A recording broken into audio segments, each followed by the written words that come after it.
7 каналдын берүүлөрүн түз эфирде кабар маалымат программасы улантат. Саламатсыздарбы? Алгач бүгүнкү чыгарылыштан кыскача түрмөк.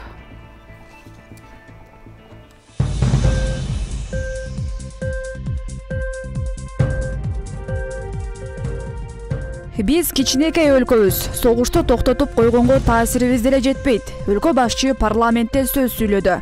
Биздин согушту токтотуп койууга таасирибиз деле жетпейт. Ошондуктан биз калыс өлкө болушубуз керек.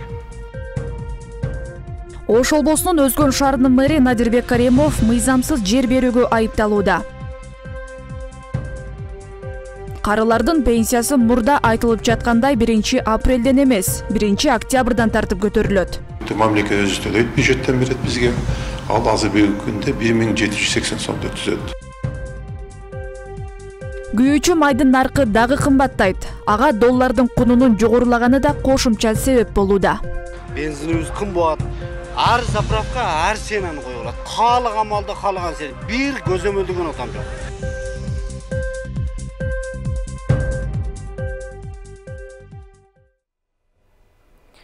Кыргызстан Орусия менен Украина ортосунда болуп жаткан окуяларда калыс позицияны карманат. Бул тууралуу президент Садыр Жапаров парламентте кайрылуу жасап жатып билдирди. Доллардын куну көтөрүлүп, күйүүчү майдын, азык-түлүктүн баасы кымбаттап баратканын, мындай абалда амбицияларды артка калтырууга, негизсиз сын пикирден карманууга чакырды. Бүгүнкү жогорку кеңеш жыйынында мыйзамга ылайык эл өкүлдөрүнүн жана президенттин алдында ант берген жаңы министрлерибизге тилегим, ел үчүн кызмат кылам деп берген антыңыздарды эстен чыгарбасаңыздар. Бийликтин жүзү аткаруу бийлигинин, башкача айтканда, мына урматтуу министрлер сиздердин ишиңиздер аркылуу ачылат. Ишеним артылып, бүтүндөй бир тармактын жүгүн тартам деп иштөөгө белсенип келген соң, бул милдетти аткара албасаңар, мамлекеттин жалпы ишине жооптуу катары мага, президентке, анан силерди ишти жөндөп кете алат деп макулдугун берип, шайлап берген мыйзам чыгаруу органына сөз тиет. Эл тараза, эл сынчы дегендей, иштеген ишиңер, тарткан жүгүңөр элдин элегинен бат эле эленип байкалып калат. Жигердүү иш алып барып, мыкты демилгелерди көтөрүп, таза иштеп берсеңер, атыңар тарыхта жазылат.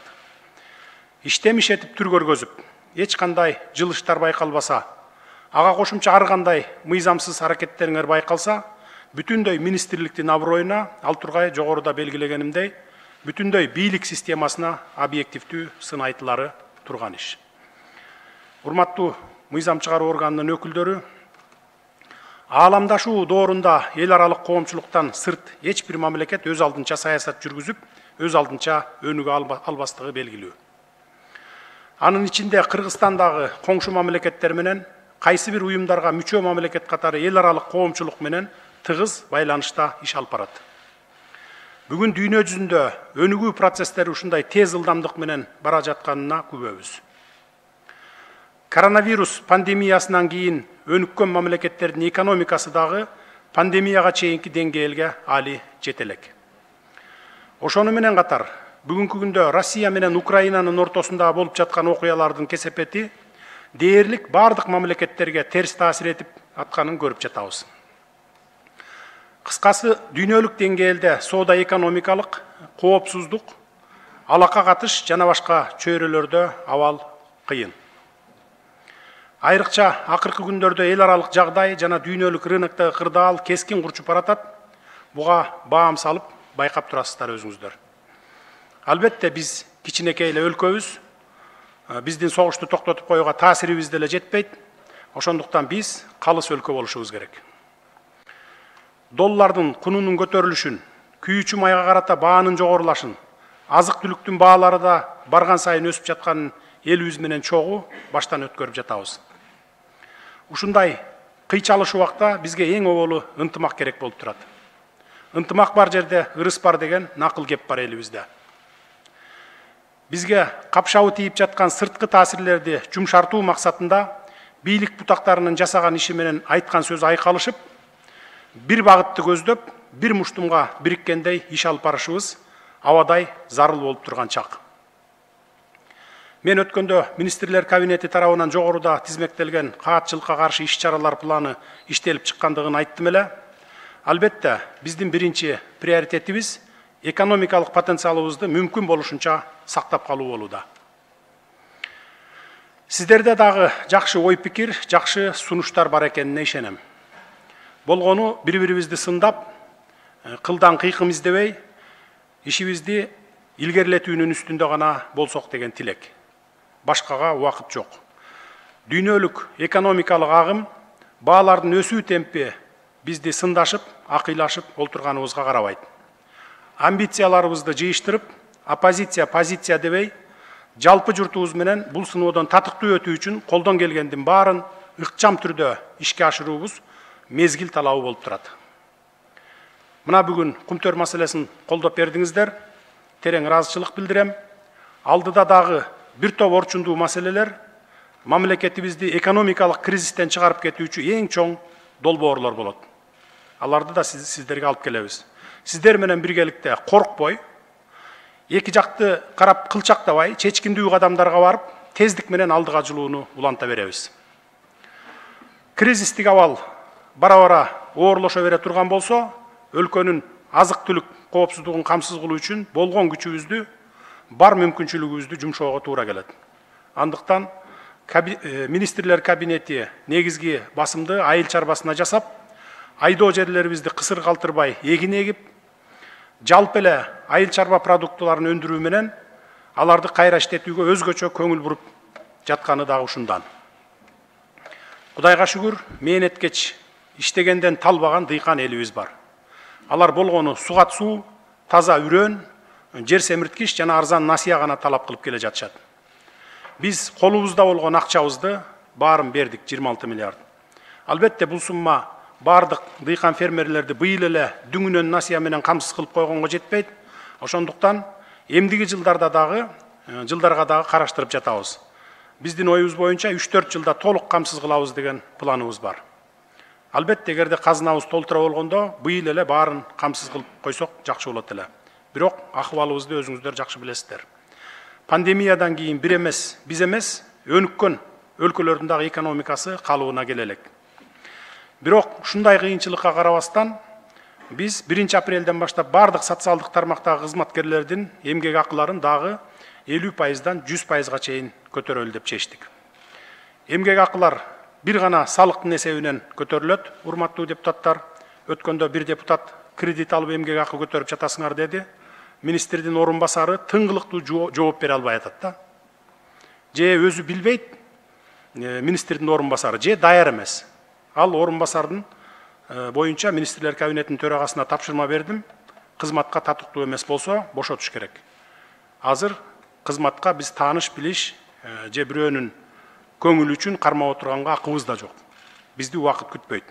Иштейм деген элдин талаптарын орундатып, саясатын жөндөп бере албасак, бийлик бутактарында отуруп, элге кызмат кылып атабыз деп айтпай эле коелук. Берекелүү түшүмдүн эң башкы себеби эле сугат суусу, ошол үчүн суу өмүр булагы деп айтылат.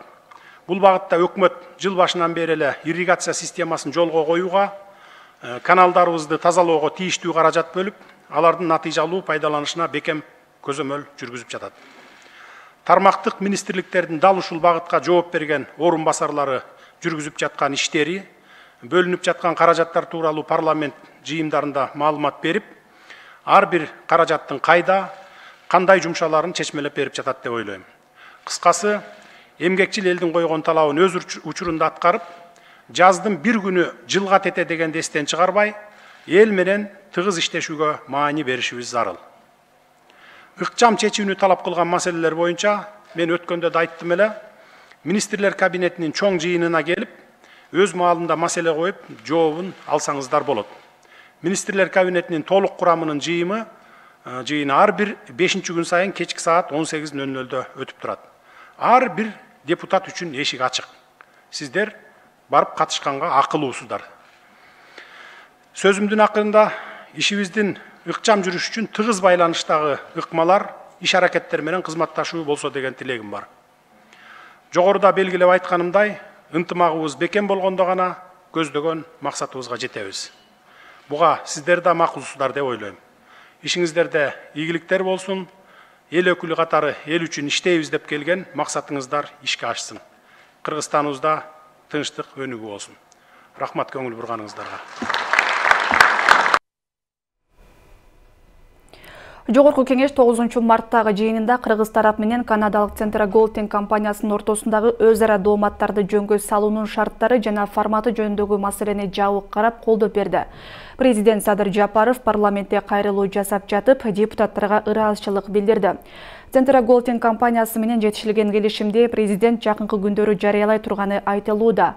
Жыйынга министрлер кабинетинин төрагасы Акылбек Жапаров баштаган бардык өкмөт мүчөлөрү катышып жатат. Депутаттар жыйын тууралуу айтуудан баш тартышты. Айрым депутаттар министрлер кабинетинин төрагасы Акылбек Жапаров маалыматты айтпай турууну өтүнгөнүн билдиришти. Карылардын пенсиясы мурда айтылып жаткандай 1 апрелден эмес 1 октябрдан тартып көтөрүлөт. Бул тууралуу социалдык фонд билдирет. Мындан сырткары министрлер кабинети пенсиялык системаны реформалоо максатында пенсияга эрте чыгуу практикасын жана жеңилдиктерди берген категориялык принциптерди жоюуну пландоодо.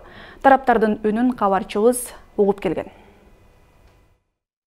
Кыргызстанда учурдагы система боюнча пенсияга жаш курагы боюнча эркектер 63, аялдар 58 жаштан чыгат. Бул куракка чейин алардан 20-25 жылдан кем эмес эмгек стажы болушу керек. Муну менен катар мамлекеттик пенсиялык социалдык камсыздандыруу жөнүндө мыйзамдарда айрым жарандар үчүн пенсияга жеңилдетилген шартта чыгуу мүмкүнчүлүгү да каралган. Кыргызстанда азыр кимдер эрте пенсияга чыгууга укуктуу тизмектеп көрөлү. Эгерде адамдын өз жашоосун өзү камсыздоого каражаты мүмкүнчүлүгү жок болуп калса, мындай адамдар пенсияга чыгуу курагына жеткенге чейин 3 жыл эрте пенсияга чыга алышат. Кыргызстандын мыйзамында жер астындагы жумуштарда эмгек шарттары өзгөчө зыяндуу жана өзгөчө оор болгон жумуштарда толук жумуш күнүндө иштеген адамдар курагы боюнча жеңилдетилген шарттарда башкаларга караганда мөөнөтүнөн мурда пенсияга чыга алышат. Ал эми бийик тоолуу аймактарда жашаган атууларда мөөнөтүнөн мурда пенсияга чыга алышат. Аялдар 50, эркектер 55 жаштан. Мындан сырткары бийик тоолуу райондордо жашаган 3 же андан ашык баласы бар аялдар белгиленген мөөнөттөн 13 жыл эрте чыгууга укуктуу.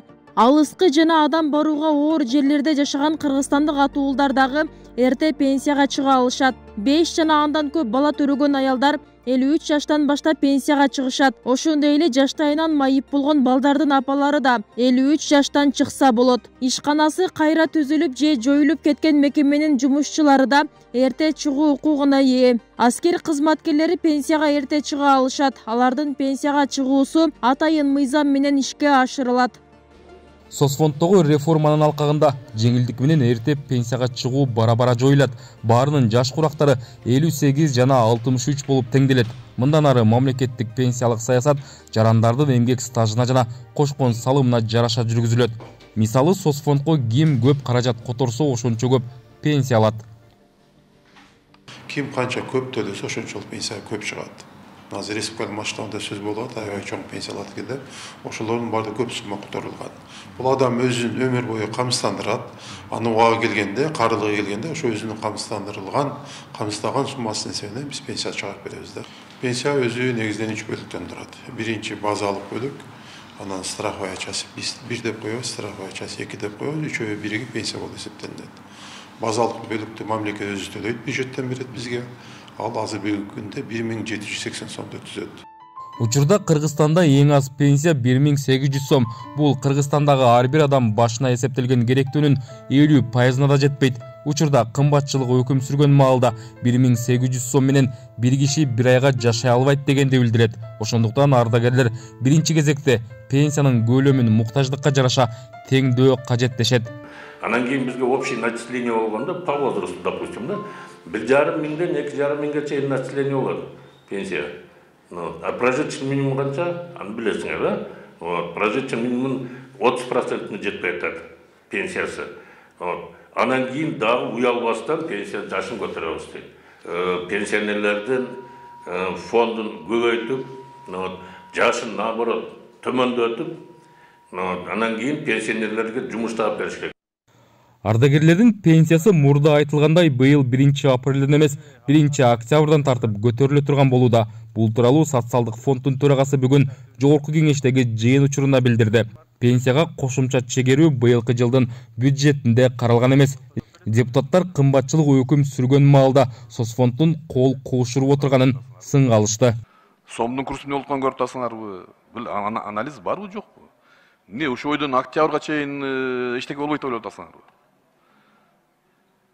Мен ойлойм, тез арада кайра карап чыгып, силер мына убакыт бар. Апрель болбосо майга чейин болсо алып келишиңер керек. Өзгөртүңөр деп келгиле. Мен азыр түшүнбөй атам, 1-октябрга чейин отура беребиз дегениңерге. Болбойт мындай. Социалдык фонддун бюджети былтыр формироваться этилген, ошон үчүн октябрда каралган. Бирок азыр өкмөттө антикризисный план иштелип чыгып атат. Ошол жерде дагы пенсия көтөрүлүү маселеси бар. Бул маселени чечилгенден кийин биз бюджетке өзгөртүү толуктоолорду киргизип, керек болсо майда, күздө болсо күздө качан мүмкүнчүлүк болгондо алып келебиз. Кыргызстанда учурда жалпы 714 000 пенсионер бар. Алардын 15%га жакыны пенсияга жеңилдиктер менен мөөнөтүнөн 5-10 жыл эрте чыгышат. Пенсиялык системага жалпы түшкөн социалдык камсыздандыруу төлөмдөрүнүн 95%-ын ишканалар, 0,5%-ын дыйкандар төгөт. Биз 1-октябрь 2022 жылдан баштап 50%-га көтөрөлү деген сунуштар менен чыктык. Бүгүнкү күндө Минфин эсептеп атат. Быйыл 50%-га көтөрсөк, кийинки жыл 50%-га көтөрсөк, ошол суммага жетебиз. Президенттин жарлыгына алайык 10 марттан тартып Баткен облусунун чек ара статусун алган 62 айылында жашаган карлардын пенсиясына 2000 сомдон кошулат. Чек ара аймагында жашаган 13,5 миң адамдын пенсиясы көтөрүлөт. 2023 жылы эң аз пенсиянын көлөмү жашоо керектөөсүнө барабар болушу керек. Азыр пенсионерлердин керектөөсү 5600 сомду түзөт. Бул кымбатчылык орун алганга чейинки көрсөткүч. Руслан Калматов, Шырзат Эгембердиев, 7 канал. Мындан ары республикалык маанидеги жолдордун курулушуна гана эмес, инфраструктурасына дагы көңүл бурулат. Министрлер кабинетинин төрагасы жолдордун инфратүзүмү үчүн өзүнчө каражат кароо зарылдыгын белгиледи. Ошондой эле жогорку кеңеште жол транспорт министринин жоопкерчилигин күчөтүп, жол куруу тармагына өзгөртүүлөрдү алып келчү мыйзам долбоору каралууда. Жаңы курулган жолдордун четиндеги инфраструктура боюнча министрлер кабинетинин төрагасы Акылбек Жапаров өткөргөн жыйында айтылды. Бир катар асфальт бетон жолдорду куруу көлөмүн көбөйтүү, ал эми керектүү материалдарды сатып алуу боюнча бардык тендерлерди өз убагында жүргүзүлүшү шарт деген тапшырмалар коюлду. Быйылкы жылы Кыргызстанда 2022 жылы курула турган жолдорго каражатты сырткы өнөктөштөрдөн тартуу зарылдыгы жаралган. Транспорт министри бул жаатта 10 миллион сомдон ашык сумманы камтыган 11 долбоорду ишке ашырууну пландаган. Анын ичинде эң илиделген Ысык көл айланма жолу да бар. Түндүк түштүк альтернативдик жолун 5 долбоордук тилкесин, Бишкек Ош жолунун 2 долбоордук тилкесинде, Ош Баткен Исфана жолунун 2 долбоордук тилкесинде, Түпкеген жана Талас Тараз жолунда жүрүп жатат. Кыргызстанда жол куруу тармагына байланыштуу мыйзамдарга өзгөртүүлөр киргизилүүдө. Буга чейин тармактык комитетте каралганда жол транспорт министрлигинин жоопкерчилиги күчөтүлөрү айтылган. Анда курулуп бүткөн жолдордун сапатын мамлекеттик курулуш агенттиги эмес, транспорт министрлиги өзү текшерип калары тууралуу да жоболор бар экени белгилүү болгон. Бүгүн жогорку кеңештин 3-окуусунда каралышы керек болгон мыйзам долбоору талкууланбай кайра эле 2-окууга жөнөтүлдү. Жазуу түрүндө келген сунуштарды жалпылоо максатында кайрадан аларды иликтөө жана 2-окуунун тартибине даярдоо үчүн комитетке кайтарып бериңиздерди суранабыз. Мыйзамдын негизи кирген себеби ушул, буга чейин баягы госстройдо болчу бул жоопкерчилик. Ошон үчүн өкмөт тарабынан ушундай демилге киргизилип атат. Значит, биз жолду курууда кийинки жоопкерчиликти алганда толук бизге ушул жоопкерчиликти берсеңиздер, ушул мыйзамды колдоп берсеңиздер, келечекте жолдордун бардык ушул бүчүлүштөргө биз жооптуу болот элек да. Мурдагы талкууларда депутаттар соңку жылдары курулган жолдордун сапаты салыштырмалуу начар болуп, жол белгилери коюлбай жатканын белгилешкен. Казынадан жыл сайын жол транспорт министрлигине 4 миллиардка жакын каражат бөлүнөт. Анткени менен ири долбоорлор Насия жолу менен сырттан алынган каражатка бүткөрүлүп келет. Чоң шаарларда, мисалы үчүн Европанын жолдорундачы ар бир бурумга коет өзүнүн керектүү табличкаларынчы ар бир буга бул жерден оңго бурулат, бул жерден солго, бул жерден акырында, бул жерде дөңсө турат, бөксө турат дегендер барды. А бизде Кыргызстанда мен андайды көргөн жокмун да. Андай эмес, даже мынакей чоң трассада Ош шаарынын ичинде трассаларды көрүңөр, чоң жолдорду. Ушул жолду положено ортодогу даже линия жок. Эгерде эки машина кагылыша турган болсо, анда проблема болот. Бул сызык болуш керек. Ошон үчүн ал жол коопсуздугуна кетет. Ошого окшогон элементарный эле нерселерди ушул жолдор министрлиги көзгө илбей, өздөрүнүн чөнтөгүнө эле иштеп атышат да мындай караганда. Быйыл башталары айтылып жаткан Ош Баткен Исфана авто жолунун ноокаттагы бөлүгүн оңдоого дагы Жапон өкмөтү каржылаган JICA Жапон эл аралык кызматташтык агенттиги $50 миллион берет. Аны толук ишке ашырууга 1 ай убакыт берилген. Жолдордун начарлыгынан канча авариялар болуп атат. Жолдун начарлыгынан канча автомашиналар, бүтүн автомашиналар сынып атат. Ушуга окшогон проблемаларды жол министрлигин реформалоого алып барбаса, бул улана берет деп ойлойм. Ошондой эле мына Кыргызстандын ар кандай жерлеринде мен өзүм Ноокат районунан болуп, Ноокаттын эле жолун ала турган болсок, Кызылыкаяга чейинки жолду. Бул СССРдин убагында гана мындан 30 жыл мурда эме болгонда асфальтталган. Ошол асфальт азыр түгөндү. Даже чукурайып, ямаларга айланып кетти. Буга чейин бүткөрүлгөн түндүк-түштүк авто жолуна курулуп жаткан көпүрөнүн уурдалган тосмолору али күнгө чейин табыла элек. 1 ай мурда альтернативдик жолдун Жалал-Абад Казарман аралыгында темир тосмолор уурдалып, жол куруп жаткан кытайлык компания 200 000 сом зыян тарткан. Бирок азыркы учурга чейин бул кылмыш ишинин бети ачылы элек. Бунун бетин ачуу боюнча Сузак райондук ички иштер бөлүмүнүн кылмыш иликтөө бөлүмүнүн кызматкерлери тарабынан издөө иштери жүргүзүлүп жатат. Азырынча Ноокат жолунда оңдоо иштери баштала элек. Бирок долбоор боюнча 2023 жылы пайдаланууга берилиши керектиги жазылган. Ал эми быйыл президент Бишкек Карабалта жолун реконструкциялоону жыл аягына чейин бүткөрүүнү тапшырган. Роза Ахматжан кызы, Мирзат Нууманов, 7 канал, Ош. 9 мартта Кыргызстандын коммерциялык банктарында жана менчик акча алмаштыруучу жайларда бир АКШ доллары 100 сомдон ашты. Ушул тапта акча алмаштыруучу жайлар, коммерциялык банктар америкалык долларды 98 сом 50 тыйындан сатып алып, 101 сом 50 тыйын, 102 сомдон сатууда. Улуттук банктын расмий курсунда 1 доллар 97 сом 69 тыйын болуп турат. Украинадагы согуштан улам орус экономикасы басымга учурап, анын кесепетинен кыргыз сомунун куну дагы төмөндөп жатат. Орусиянын Борбордук банкы 9 мартта коммерциялык банктарга накталай рубльге чет элдик валюталарды сатууга тыюу салды. Кыргызстандын Улуттук банкы жыл башынан бери 4 жолу интервенция жасап, 200 миллиондон ашуун долларды каржы базарына чыгарды. Акыркы жолу 4 мартта валюта базарына 55,35 миллион долларды саткан. Күйүүчү майдын наркы дагы кымбаттайт. Анткени соңку күндөрү доллардын кунунун жогорулашы бензиндин баасынын кымбатташына негиз болууда. Күйүүчү майдын баасы 2 эсе кымбаттаганы калктын капчыгына оор келүүдө. Керектөөчүлөр бул кымбатчылыктын жеткен чеги деп баалап жатышат. Кыргызстанда күйүүчү майдын баасы асман чапчып күн санап өсүүдө. Учурда АИ 92 үлгүсүндөгү бензин 66 сомго чыккан. Керектөөчүлөр бул кымбатчылыктын жеткен чеги деп сыпаттап сынга алышууда. Анткени бензиндин наркына байланыштуу бардык нерсе кымбаттаган. Аны менен бирге бул учурда жазгы талаа иштери жанданып, бензинге муктаждык күч. Жолубуз начар, бензинибиз кымбат. Ар заправка ар сенаны коюлат. Каалаган малда каалаган сен. Бир көзөмөлдөгөн адам жок. Саларка 64 сом болуп атат азыр. Анан жер айдатсак, ондой мындай кылсак кандай болот? Эми бизди 1 гектар жер айдаш үчүн канча саларка кетет? Кандай болот? Оягын өздөрү деле билсе керек. Долларга байланыштуу бардык эле нерсени кымбат кылып атышат. Бензин деле саар менен 66-20 деп атыштылар, 66-70 деп атышат түштөн кийин. Кайсы жерге барба доллар кымбат болду, ошого байланыштуу кымбат алып атабыз. Öyle barkması kımbat olacak. Kımbattağını oğlu gelip atат da. Жол кырандағы елдер көтөрбөй атат.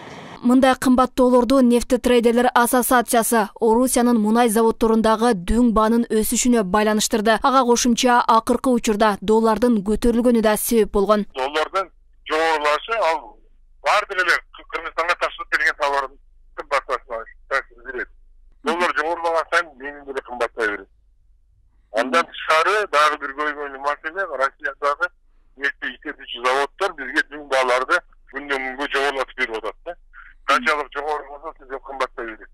Кыргызстанга бензиндин 95% Орусиядан алынып келинет. Мындан улам өлкө баа саясатына таасир эте албасын айтып, туруктуу бир баада кармоого кепилдик бере албай келишет. Буга байланыштуу өлкөдөгү нефте трейдерлер менен сүйлөшүүлөр жүргүзүлүп, күйүүчү майдын негизсиз кымбатташына жол бербөө аракети көрүлүп жатыптыр. Азыркы учурда мен толук кандуу айтып кете алам, баалардын негизсиз өсүшү жок.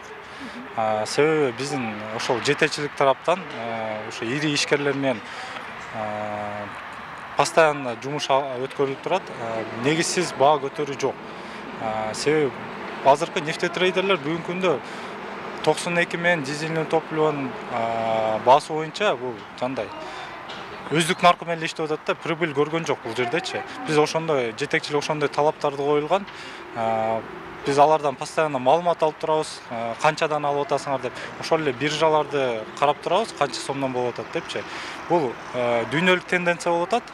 Баанын жогорлаганы айыл чарба иштеринин жанданышына да таасир берүүдө. Бул багытта эл аралык келишимдин негизинде Орусиядан жеңилдетилген шартта күйүүчү майлоочу заттарды алып келүү жагын карашы керек дешет. Жазгы талаа иштери башталганда күйүүчү майлоочу заттар бизге негизинен Россия менен Казакстандан келет. Бұл біріншісі, ал қымбат бағада келеді. Екіншісі, сөзсүз түрдө ошол кымбат күйүүчү майлоочу заттар келечекте ала турган түшүмгө дагы өз таасирин тийгизет.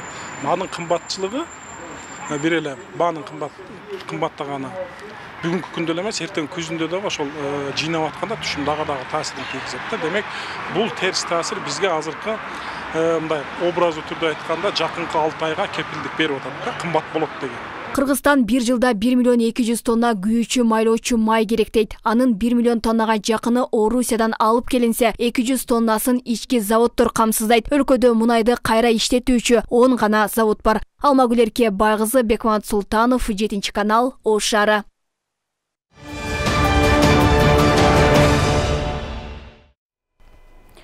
Ош облусунун Өзгөн шаарынын мэри Надирбек Каримов мыйзамсыз жер берүүгө айыпталууда. Бул тууралуу башкы прокуратуранын басма сөз кызматынан билдирди.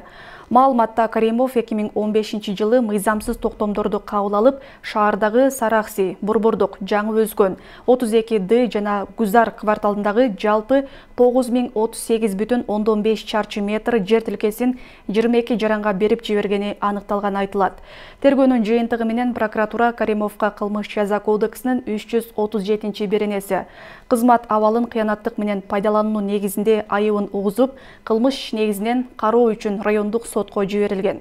Учурда кылмыш иш сотто каралууда. Райондук прокуратура жогорудагы жер тилкелерин мамлекетке кайтаруу үчүн сотко кайрылган. Мэр жана анын жакындары тараптан комментарий боло элек. Надирбек Каримов жогорку кеңештин 6-чы чакырылышынын депутаты. Ал Өзгөн шаарынын мэри болуп 2021 жылы июнда шайланган.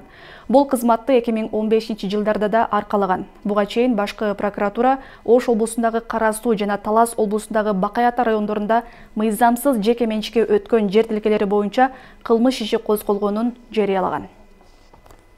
Ош областынын Өзгөн райондук прокуратурасы тарабынан жер чөйрөсүндөгү мыйзамдардын аткарылышын текшерүүдө Өзгөн шаарынын мэри К.Н. 2015 жылы мыйзамсыз токтомдорду кабыл алып, шаардагы Саракси, Борбордук, Жаңы Өзгөн, 32Д жана Гузар кварталдарындагы жалпы 9038,5 чарчы метр жер тилкелерин 22 жаранга берип жибергендиги аныкталган.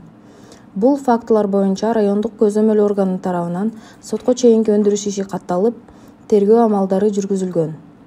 Тергөөнүн жыйынтыгында прокуратура тарабынан К.Н. карата кылмыш жаза кодексинин 337 беренеси менен айыбы угузулуп, кылмыш иш негизинен кароо үчүн райондук сотко жиберилген. Учурда кылмыш иши сотто каралууда. Ал эми райондук прокуратура тарабынан жогорудагы жер тилкелерин мамлекетке кайтаруу үчүн сотторго доо арыздар келтирилди. Сузак районунда 67 жаштагы багбан эне фундук өстүрө баштады. Аталган дарактын Кыргызстандын климатында өсүшүн байкаган соң, эми ал анын көчөттөрүн көбөйтүүгө өттү. Өмүрүнүн акыркы 40 жылында багбанчылыкты башкы кесипке айланткан апа фундукка чейин кокон гилас өстүрүүнү да мыкты өздөштүргөн. Дээрлик жарым кылым өмүрүн мөмөлүү бактарга арнаган ардактуу эненин ак мээнетин жеринен кабарчыбыз айтып берет. Фундук мөмөгө киргениге 5 жыл болду, 5 жылдан бери мөмөсүн алабыз. Кыргызстанда көп өстүрүлбөгөн фундук дарагын жетиштирүү 67 жаштагы Сүйүмкан Атизакованын кызыккан кыялынын бири болчу. Мындан 10 жылдай мурун эмгекчил эне жаңгактын бир түрү болгон фундукту үй алдына эгип, анын өсүүсүн, мөмө берүүсүн жакшылап байкап көрүүнү чечкен. Бул фундуктун көчөсүн Бишкектен алып келебиз. Чалым отургузган. 5 жылдан бери 6 жыл болуп калды, мөмөсүн алып атабыз.